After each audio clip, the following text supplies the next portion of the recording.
दलित बच्चे के द्वारा पानी की मटकी को छूने के बाद टीचर के द्वारा उसकी पिटाई और उसके बाद उसकी मौत की खबर आपने सुनी होगी, लेकिन इससे जुड़ी दो चीज़ें सामने निकल कर आ रही है, उसके बारे में भी बात करेंगे। और इसी बीच बच्चे की मेडिकल रिपोर्ट भी आई है, तो हम उसके बारे में बात करेंगे। तो सबसे पहले बात करते हैं इन दो चीज़ों की कि क्या दो चीज़ें सामने निकल कर आ रही है, जहाँ पर एक पक्ष का कहना है कि दलित बच्चे के द्वारा मटकी छूने के बाद उसको टीचर के द्वारा मारा गया, उसके बाद उस बच्चे की मौत हो गई। वहीं दूसरे पक्ष का कहना है कि स्कूल में इस प्रकार की कोई भी मटकी नहीं है, वहाँ पर एक टंकी है, उससे ही सब बच्चे पानी पीते हैं और साथ ही उससे टीचर भी पानी पीते हैं।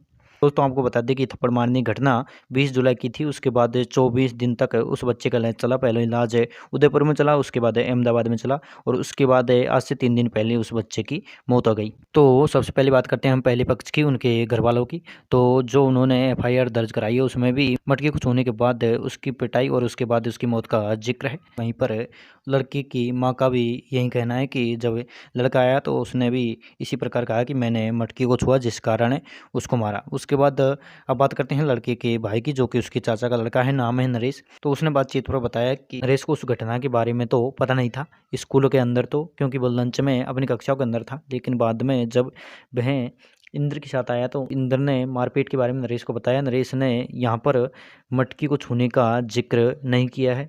अब हम बात करते हैं दूसरे पक्ष की। तो दूसरे पक्ष में सबसे पहले बात करते हैं इंद्र के दोस्त राजेश की। तो राजेश से बातचीत की गई तो राजेश ने बताया कि उसने इंद्र से चित्रकला की अपनी कॉपी मांगी थी, लेकिन उसने चित्रकला की कॉपी राजेश को नहीं दी। इसके बाद राजेश ने कहा कि मैं तुम्हारी शिकायत करूंगा। तो इस पर इंद्र ने उससे झगड़ा की। हम आपको जो भी बातें बता रहे हैं वो न्यूज़ पर आधारित बातें बता रहे हैं, अपनी तरफ से कुछ भी इसमें शामिल करने की कोशिश नहीं कर रहे हैं। उसके बाद उन दोनों को टीचर सैल सिंह राजपूत ने बुलाया और दोनों को एक एक चांटा मारा और उसके बाद अपनी कक्षाओं में भेज दिया। तो राजेश ने बताया कि उस दिन से इंद्र स्कूल नहीं आ रहा था। साथ ही राजेश ने बताया कि इंद्र मेरे साथ ही बैठता था और उसके कान से मवाद भी आती थी। साथ ही पड़ोसी गंगा सिंह ने बताया कि उस लड़के को पहले से बीमारी थी और वह लड़का हमारे पास ही रहता, तो हमें उसके बारे में पता था कि उसे पहले से बीमारी थी, उसके कानों से मवाद आया करती थी अक्सर। अब बात करते हैं इंद्रराज की, जिसकी स्कूल के सामने दुकान है और ये दुकान उसकी 15 साल से है। तो उसने बताया कि इस स्कूल में किसी भी प्रकार का भेदभाव नहीं हो रहा है। मैं 15 साल से यहाँ पर दुकानें कर रहा हूँ, मैंने आज तक इस तरह का कोई भी मामला नहीं देखा है जब इस तरह का कोई भेदभाव किया गया हो। आपको बता दें कि वह स्कूल 2004 से संचालित है। वहीं पर बीजेपी नेता जोगेश्वर गर्ग ने बताया कि यह स्कूल पार्टनरशिप में चल रहा है, जिसमें एक पार्टनर राजपूत है, दूसरा मोचिया अर्थात एक को पार्टनर है जो कि जनरल से आता है, दूसरा SC ST से आता है। तो उन्होंने बताया कि इस तरह का कोई भी भेदभाव जहाँ पर नहीं हो सकता, जहाँ पर इस तरह की पार्टनरशिप हो। और आपको बता दें कि उन्होंने कहा कि उसमें आधे टीचर हैं जो कि SC ST समाज से आते हैं, तो इस तरह का भेदभाव वहाँ पर नहीं देखा जा सकता। साथ ही गाँव वालों ने बताया कि मटके को छूने की बात वैसे ही फैलाई जा रही है।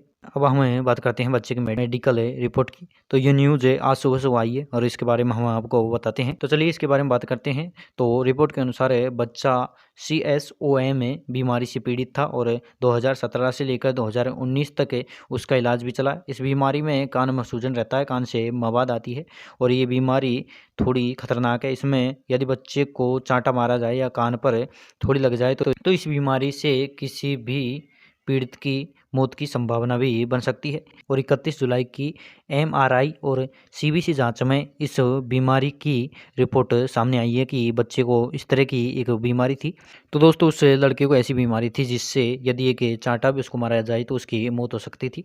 अब आप इन दोनों पक्षों के द्वारा क्या कहना चाहेंगे? क्या वास्तव में लड़के ने मटके को छुआ था इस कारण उसको पीटा था, या उन दोनों बच्चों में इस तरह की कोई कॉपी को लेकर झगड़ा था? इसके बाद दोनों बच्चों को एक एक चांटा मारा और उसके बाद उसकी मौत हो गई। इसी बीच इंद्र के पिता तथा जो टीचर थे जिन्होंने उनको मारा था उनकी कॉल रिकॉर्डिंग में ये सामने आई है, जिसमें तो मटके का कहीं पर जिक्र नहीं किया गया है। अब आप सोच सकते हैं कि क्या मामला हो सकता है। तो आगे की बातें तब पता चलेगी जब पूरी रिपोर्ट हमारे सामने आएगी। तो आज की वीडियो में इतना ही। हमने आपको बताया कि क्या कुछ उसके बारे में चल रहा है।